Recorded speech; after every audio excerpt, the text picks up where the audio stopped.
Welcome to Hanging Out with Robert, that's me. This video contains things that I tinker with throughout the day. For step-by-step detailed instructions of those tasks, you can click on the links in the comment section below. I plan on leaving this video accessible for about 30 days. After that, you can view it through my Patreon account. This video also has tips and tricks that I've learned over the years. So, thank you very much for watching.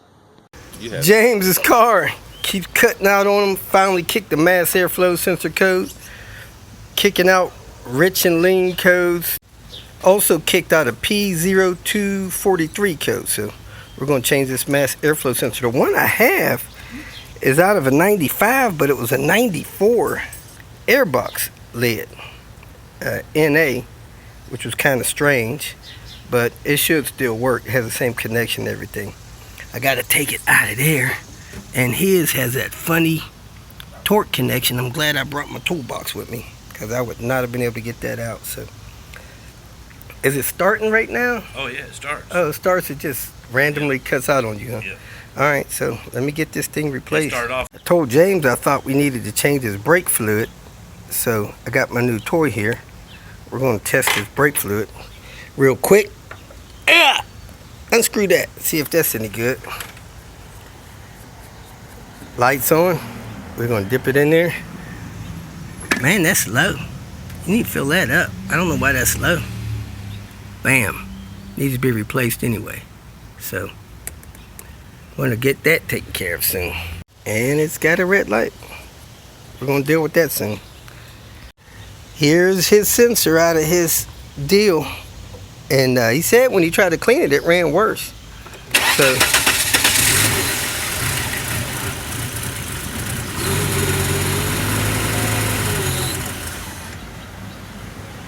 fire it back up. Try to run it again. Give it some gas. Try to get it to learn the thing. The sensor may not work in this car.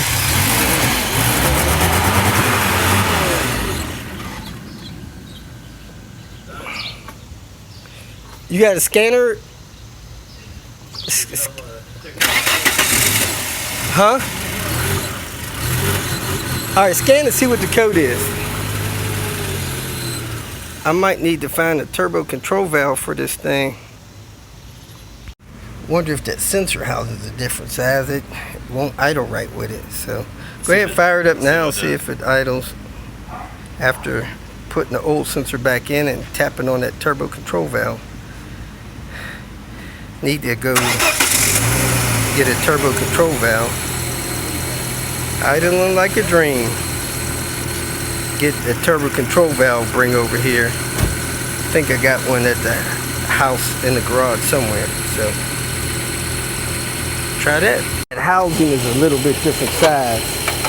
That's why it won't run right with this sensor. Alright, so I'm gonna go look for that valve. If I can't find that valve, it's the same valve from 98, 99 cars. 98, so, 99. Yeah, so I think there's a 99 in the junkyard over there. At Bestwood? At you pull and pay. Oh. So I'll run over there and take that one off of that one. Because those things are $100. Alright. I'll see you a little later, man. Turbo control valve. Yeah, I'm just wondering, when I drive 4 or 5 miles, how much trouble it's going to be. I mean, you know better than I do. It always starts back. It ain't never not started. Yeah, that's good. Sometimes I've had to pull over and peck on it. Uh-huh. I don't think tapping on it's helping it. That's, I kind of thought that was awkward. But, I mean, as long as that thing fires up and you can drive a little while longer, you should be all right. The heck did I do with my hand cleaner? So have you ever seen a car do this on that wainscot? Make the car run like that? No, those things don't go out that often. They get a little inefficient, but I've never seen one fail. And and I'm not convinced that's the problem, but you're definitely having some kind of problem, because It's stalling on you. It's stolen. I mean, stolen brake. Yeah. So, I mean, you know, the thing to do is to replace the part before the code is throwing, you know. The only reason why when it throws a mass code, you almost got to do it, you know. I just sent one of those things to North Carolina. Some guy's having these starting and drivability issues, and that's, he's got 5 codes, and that mass airflow sensor is one of them. And that thing, Is it 243 code or a different? nope, he don't have that code. He's got running rich, running poor, the mass airflow sensor, 2 misfire codes, and a computer. I'm thinking about throwing the code. So let me get over there and get on this engine so I can make it to the junkyard. Hopefully this engine swap will be one of my record-breaking times. Time to get to work on Lil Red. Pull this engine out of here, put the replacement engine in there, a few other things going on. Mainly, this car has had 3 cylinder head jobs. I think it had a cylinder head job right before we bought it. Something wasn't right with it. It was leaking, causing coolant overflow in the tank. 18 months later, it got so bad that I had to do a cylinder head job. 7-8 years later, started leaking, probably because I did not use a Volvo head gasket. I think it was a Elvis, whatever it's called. So I did a cylinder head job on it. Then it was filling up the coolant tank, pressurizing the system, blowing the weak links in it. So here it is a year later, it's acting up again. This time we put some coolant sealer stuff in there. Forget what it's called. It's in a red and blue can. I had to look it up. But when you start it up, it misfires. Then the misfire goes away. That's just messing up. It's just being a pain. So first thing I'm gonna do is drop the coolant, take both wheels off, gotta pull the passenger side axle, start taking stuff off the top, and I'm gonna take the engine out. I'm gonna leave the transmission in the car. Hopefully it won't be hard getting that stuff back in. I'm gonna take the intake manifold off because I need to put it on this engine. Not sure what else this engine is missing, but I think this engine has the turbo on it. So I'm gonna leave that stuff attached. Look at the coolant lines, maybe replace the coolant lines if they look worn. If they don't look worn, I'm gonna leave them on there too. So time to get cracking. Wheels off, jack stands under it. Start taking this engine stuff loose. When you're using the jack to jack the car up, that little pivot point right there where you see that rivet should be right under the post. That way you can get maximum extension. If that's under too far or out too far, you can't get the car up as high. At any rate, these jacks are very dangerous. You should never get under the car, under one of these jacks. Get you some jack stands or some wooden blocks or something that can hold the car up. Not these jacks, not cinder blocks. Cinder blocks can crumble. I'm going to use that pad over there, same kind of foam I put in my toolbox to set my parts on, my small parts, screws, nuts, bolts, stuff like that, so I don't lose that stuff. Pulled the top off of the ECU box, opened up the drain for the coolant. Got that coming down. Heck, I think that stuff clogged that. That should be coming out. It's not. There it goes. Wasn't open far enough. Now I'm gonna take the battery loose. 2 10mm. Unplug the mass airflow sensor. Take that tube loose there. Take this air pump tube loose. I thought this was bypass, but I heard that pump running. Pull this off here and take this off. Take this charge pipe stuff off. Take that mount stuff off. Get that out of the way and pick it back up from there. Next, I'm gonna disconnect this hose. Take it off the radiator. Pull this fan up and out of the way. The whole fan and shroud assembly. I got both the screws already out of it. I'm going to take the intake manifold off because that engine doesn't have an intake manifold on it.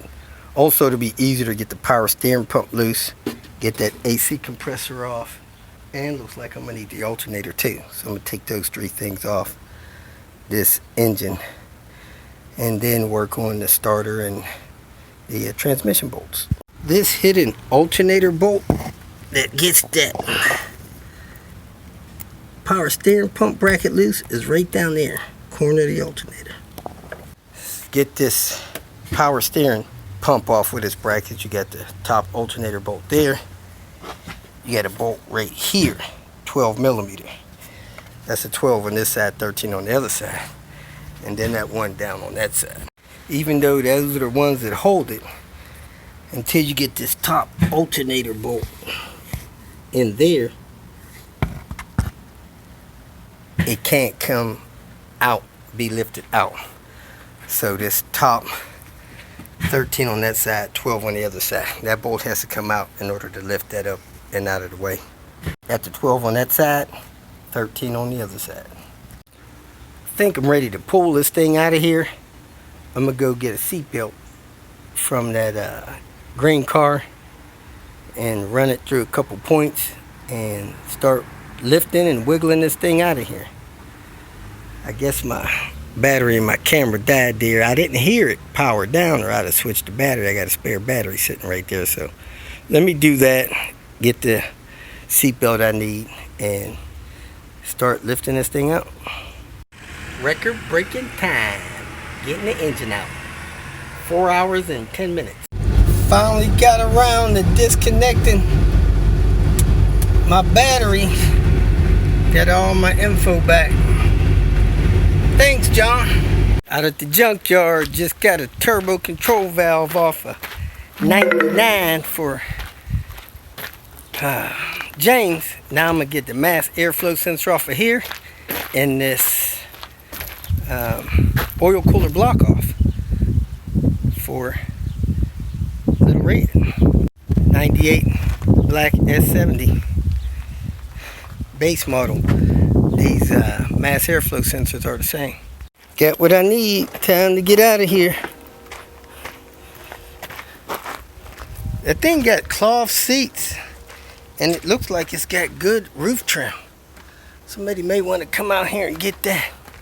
So I'm out of here. I got other stuff to do. Try to get that engine in today. Get that Lil Red running. And I'm getting phone calls. People needing me to come urgently take care of a couple things. So let me go do that real quick. Hopefully I'll be back on that engine install by 6, 7 o'clock. Get it mostly in tonight. Just left James' place again. Replaced the mass airflow sensor, the TCV turbo control valve, disconnect the battery, reset the computer, purring like a kitten. He hadn't had any problems running today, so we'll see next couple of days how it runs. Hopefully those parts cured them. Let's get back to that engine install. Woo woo! And here it is, folks. How your car looks when you're not worried about nobody stealing it. So I think I left a window down, which was not smart. I'm going to have to hook up the battery, roll those windows up. That should work. Then I'm going to take a couple of the coolant hoses off of here, put it on the other engine, maybe one or two other things, and then I'm going to get that engine and lower it down here and start bolting it in unless it's dark. If it gets dark, I'm just going to shut it down, start early in the morning. Since everything went relatively well today, it took me 4 hours and 10 minutes or so to get this out, quicker than I anticipated. So let me go ahead and start swapping a couple things over, like those Volvo hoses. Those things are like 220 bucks now. And drag this engine out here and get it set in place. This engine has a lot of oil on top of it. there's no seal on the oil cap seal, and that thing looks bent out. So I'm going to go ahead and clean all this up, and I'm going to pull the box off of it, make sure the PCV is serviceable before I put this on. So I doubt I'm going to be lowering the engine down in this car today. It's starting to head toward dark, but maybe I'll be able to do this, start this 7 in the morning, and I want to tear that other engine out in that car apart tomorrow. I'll be okay, I think, for my schedule wise, but and I'm gonna vacuum down in that hole. I'm gonna leave this turbo on here, straight flange turbo. Feels great, and it looks great on the exhaust side. This hose looks good. I'm gonna check the other turbo hose over there and keep moving forward. It's 9 o'clock and it is getting dark, so I'm gonna wrap this up. I think I can hook up the battery and raise these windows up. I don't know why I left them down, but I don't want it to rain. I'm gonna pull the engine hoist over close to the car, and I'm gonna chain and lock that engine hoist to the car, to the frame of the car. I'm gonna probably leave this engine outside, should be okay.